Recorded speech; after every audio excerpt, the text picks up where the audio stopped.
Assalamualaikum warahmatullahi wabarakatuh. Perkenalkan, nama saya Devi Tulviana, NPM 1922011014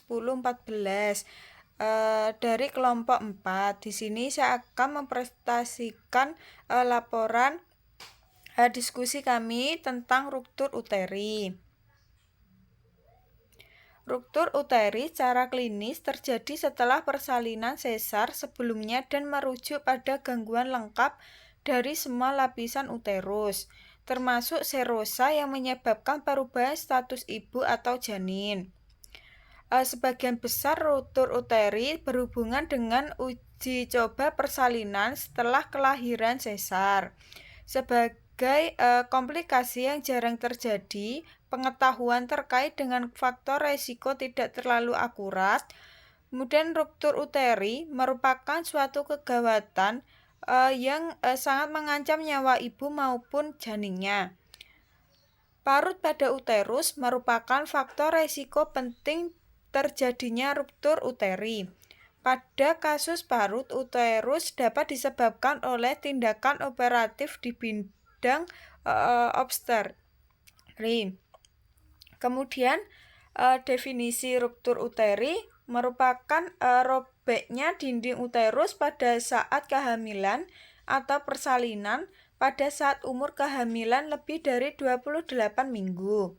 Ruptur uteri adalah keadaan gawat darurat obstetri di mana dinding uteri terpisah dengan jaringan serosa, disertai ekstrusi bagian fetus atau cairan amnion ke kavum peritoneum.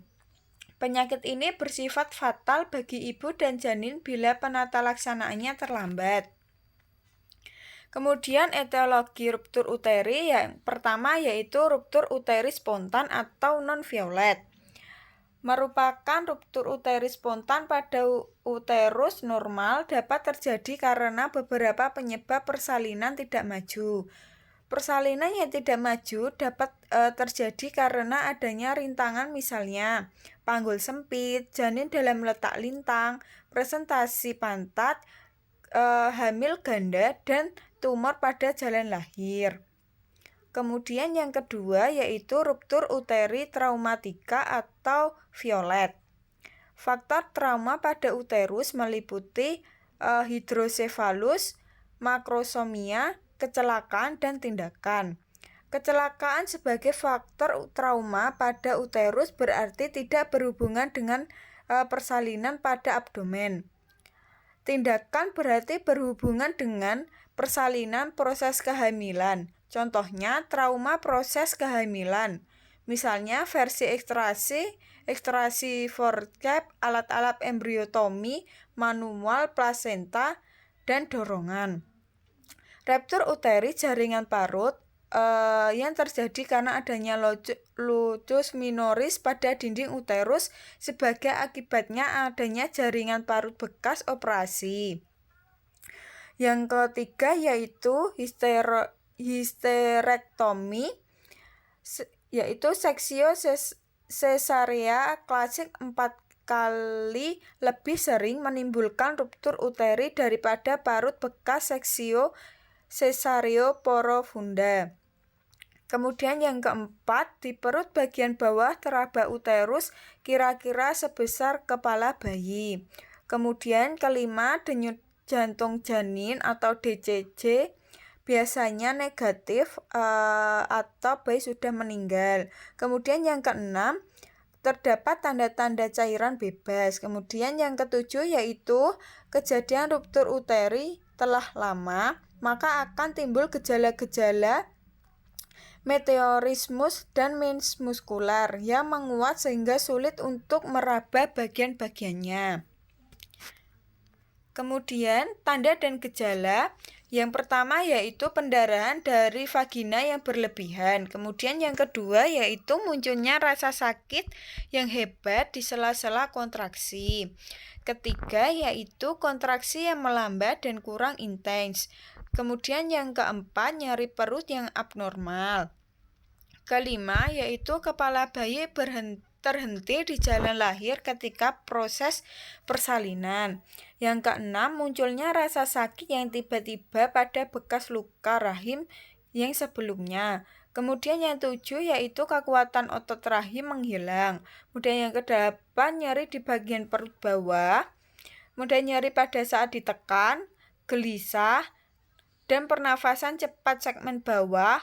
Uterus tegang, nyeri pada perabaan pasien dapat merasakan kesakitan seperti ada robekan dalam perutnya. Kemudian patofisiologi yaitu ruptur uteri adalah pemisahan jaringan uterus dengan jaringan serosa secara spontan karena penyebab iatrogenik dan traumatik. Hal ini menyebabkan isi rahim keluar dari rongga uteri dan masuk ke rongga peritoneum. Ketika ada robekan, darah dan isi dari rahim akan mengisi ruang peritoneum sehingga menyebabkan aliran darah ke fetal menjadi terganggu. Kemudian saat his corpus uteri berkontraksi dan mengalami retraksi.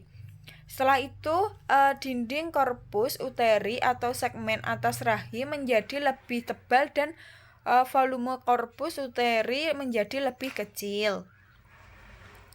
Kemudian tata laksananya ada 3, yaitu yang pertama atasi shock dengan pemberian cairan dan darah, kemudian yang kedua memberikan antibiotik, yang ketiga oksigen laparotomi dibagi menjadi 2, yaitu yang pertama histerektomi. Fungsinya reproduksi ibu tidak diharapkan, kemudian kondisi buruk yang membahayakan. Sedangkan repair uterus atau histerorafi yaitu masih mengharapkan fungsi reproduksi dan kondisi klinik ibu stabil, ruptur tidak berkomplikasi. Kemudian sedangkan komplikasi merupakan kematian maternal. Ruptur uteri masih merupakan salah satu penyebab kematian maternal dan janin dalam rahim paling tinggi di Indonesia. Untuk itu diperlukan ketepatan dalam mendiagnosis terjadinya ruptur uteri dan melakukan penata laksanaan dengan tepat dan cepat, sehingga angka kematian persalinan dapat menurun. Shock hipovolemik merupakan penyebab kematian tersering dari ruptur uteri.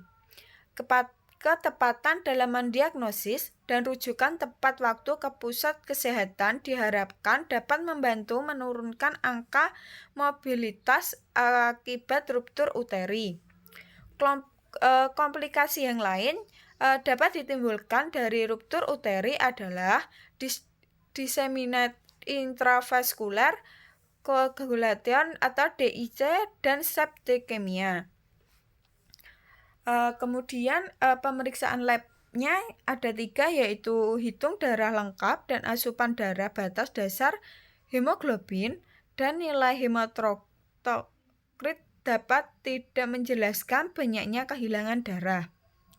Kemudian yang kedua yaitu urinalisis. Hematuria sering menunjukkan adanya hubungan dengan perlukaan kandung kemih. Yang nomor 3 yaitu golongan darah dan resus 4-6 unit darah disiapkan untuk transfusi bila diperlukan. Kemudian yang terakhir ASKEP atau asuhan keperawatan. Yang pertama kita pengkajian identitas pasien tidak tergaji, keluhan utamanya nyeri bagian perut bawah, pengkajian fisik nyeri perut yang disertai dengan flek-flek per vagina, detak jantung bayi yang abnormal, segmen bawah uterus tegang, perdarahan yang terjadi lebih hebat dan tidak jarang disertai dengan shock hipovolemik. Kemudian diagnosanya yang pertama, nyeri akut berhubungan dengan kontraksi uterus, kemudian resiko shock berhubungan dengan hipovolemik. Kemudian NOC yang diagnosa yang pertama yaitu pengetahuan manajemen nyeri, tanda dan gejala, strategi untuk mengontrol nyeri, pembatasan aktivitas, teknik posisi yang efektif, teknik relaksasi yang efektif. Kemudian NIC-nya keparahan shock hipovolemik, yaitu penurunan oksigen arteri dan menurunnya urin output.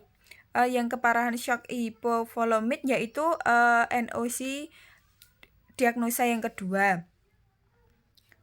Kemudian NIC-nya yang diagnosa yang pertama yaitu manajemen nyeri akut. Lakukan pengkajian nyeri komprehensif, kemudian kita identifikasi intensitas nyeri selama pergerakan, kemudian tanyakan pasien terkait dengan tingkat nyeri. Sedangkan NIC diagnosa yang kedua yaitu manajemen shock, monitor tanda-tanda vital, kemudian posisikan pasien untuk mendapatkan perfusi yang optimal, kemudian monitor status cairan. Yang terakhir yaitu ini daftar pustakanya. Baik teman-teman, apabila ada yang ingin ditanyakan, teman-teman bisa mengisi di kolom komentar yang sudah disediakan. Wassalamualaikum warahmatullahi wabarakatuh.